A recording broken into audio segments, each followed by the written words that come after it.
दोस्तों, आज की कहानी शुरू करने से पहले मैं चाहता हूँ कि आप एक गेम खेलें। अपने फ़ोन को साइड में रख दें और अपने दिमाग में जीरो यानी शून्य को निकाल दें। अब सोचिए, बिना जीरो के आप 100 कैसे लिखेंगे, यानी कि 100 कैसे लिखेंगे। आप अपना मोबाइल नंबर कैसे बताएंगे, आप अपनी सैलरी या जेब खर्च कैसे गिनेंगे। मुश्किल लग रहा है ना? सच तो यह है कि यह मुश्किल नहीं, नामुमकिन है। लेकिन आपको जानकर हैरानी होगी कि इंसानी इतिहास में हजारों साल ऐसे ही गुजर गए जब लोगों को जीरो के बारे में पता ही नहीं था। सोचिए वो दुनिया कैसी रही होगी। चलिए 2000 साल पहले चलते हैं। रोम देश में वहाँ लोग रोमन नंबर का इस्तेमाल करते थे, जैसे IVXLC। अगर वहाँ किसी सब्जी वाले को हिसाब करना होता था तो उसकी हालत खराब हो जाती थी। मान लीजिए उसे जोड़ना है 17 और 18। रोमन में यह लिखने का तरीका बहुत जटिल है। इसे जोड़ना इतना मुश्किल था कि लोग इसके लिए पत्थरों का इस्तेमाल करते थे। पूरी दुनिया को एक ऐसे नंबर की तलाश थी जो गणित को आसान बना दे, और यह जादुई नंबर दुनिया को किसी और ने नहीं बल्कि हमारे देश भारत ने दिया। आज हम उसी सफर पर चलेंगे। यह कहानी एक नंबर की नहीं है, बल्कि भारत के सबसे बड़े दिमाग आर्यभट्ट की है। समय था आज से लगभग 1500 साल पहले का। यह वो समय था जिसे भारत का गोल्डन टाइम या फिर स्वर्ण युग कहा जाता है। उस समय बिहार में एक जगह थी, कुसुमपुर, जिसे आज हम पटना कहते हैं। पटना उस समय दुनिया का सबसे बड़ा पढ़ाई का केंद्र था, क्योंकि वहाँ पास में ही नालंदा यूनिवर्सिटी थी। इसी जगह पर एक 23 साल का नौजवान रहता था। नाम था आर्यभट्ट। आर्यभट्ट बाकी लोगों से अलग थे। जब लोग रात को सो जाते थे तो आर्यभट्ट अपनी छत पर बैठकर तारों को देखते थे। उन्हें बचपन से ही गणित और आसमान में बहुत दिलचस्पी थी। उस समय लोग मानते थे कि धरती चपटी है और राहु केतु की वजह से ग्रहण लगता है। लेकिन आर्यभट्ट ने उस जमाने में बिना किसी टेलीस्कोप के, बिना किसी कंप्यूटर के यह बता दिया था कि धरती गोल है और वो अपनी धूमि पर घूमती भी है। सोचिए कितना तेज दिमाग रहा होगा ये बताने के लिए। लेकिन अपनी कैलकुलेशन करने के लिए बड़ी बड़ी संख्याओं की ज़रूरत पड़ती थी। उन्हें तारों की दूरी नापनी थी, उन्हें सालों के दिन याद करने थे। लेकिन उस समय नंबर सिस्टम में बड़ी संख्या लिखना बहुत लंबा और थका देने वाला काम हुआ करता था। आर्यभट्ट को एक शॉर्टकट चाहिए था, एक ऐसा सिस्टम जिससे बड़ी से बड़ी संख्या आसानी से लिखी जा सके। और इसी ज़रूरत ने जन्म दिया दुनिया के सबसे बड़े आविष्कार का। आर्यभट्ट ने अपनी किताब आर्यभट्टीय लिखी। यह किताब बहुत पतली थी, लेकिन इसमें ज्ञान का खजाना था। इस किताब में उन्होंने एक लाइन लिखी जो संस्कृत में थी, जिसका मतलब है हर अगला नंबर पिछले नंबर से 10 गुना बड़ा होगा। चलिए इसे आसान भाषा में समझते हैं। मान लीजिए मेरे पास नंबर 1 है। अगर मैं इसके आगे एक खाली जगह या शून्य लगा दूं तो यह बन जाता है 10। अगर एक और शून्य लगा दूं तो यह बन जाता है 100, यानी 100।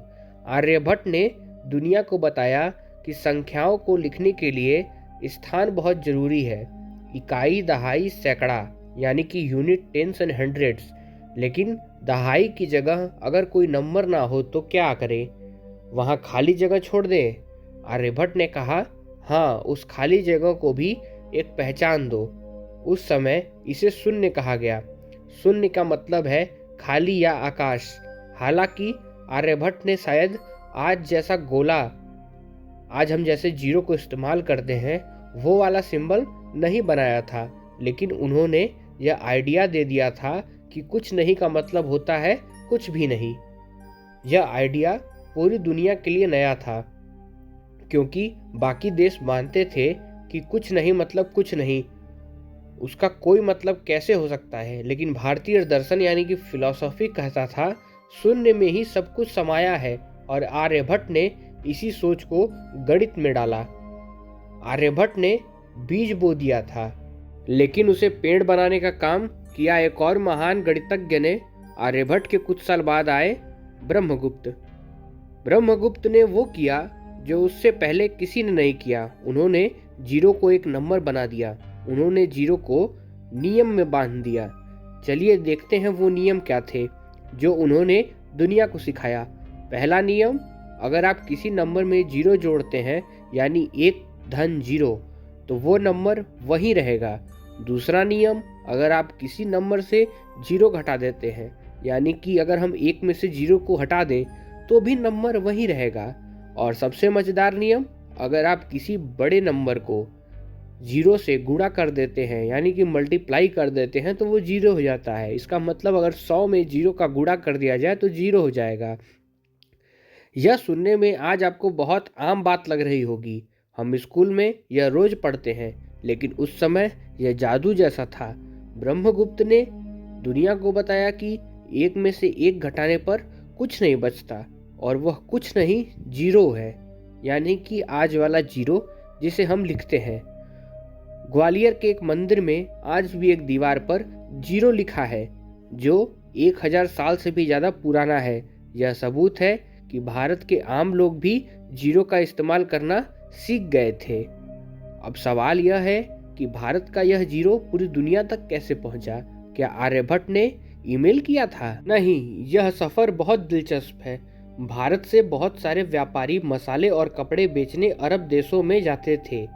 अरब के लोग ने देखा कि भारतीय व्यापारी हिसाब किताब बहुत तेजी से करते हैं। उन्होंने पूछा, भाई तुम इतनी जल्दी गुणा भाग कैसे कर लेते हो? तब भारतीयों ने उनके नंबर सिस्टम यानी 0 को दिखाया। अरब लोगों को यह सिस्टम बहुत पसंद आया। उन्होंने इसे सीख लिया और अपनी किताब में लिखा। उन्होंने शून्य को अरबी भाषा में नाम दिया सिफर। फिर यह सिफर अरब से यूरोप पहुंचा। यूरोप के लोग उस समय थोड़ा डरपोक थे। वहाँ के चर्च और पादरी मानते थे कि 0 शैतान का नंबर है। वे कहते थे ईश्वर सब कुछ है तो कुछ नहीं 0 कैसे हो सकता है। उन्होंने 0 को बैन कर दिया था, लेकिन व्यापारियों को तो फायदा चाहिए था। 0 से उनका काम आसान हो रहा था। चोरी छिपे यूरोप के लोग 0 का इस्तेमाल करने लगे।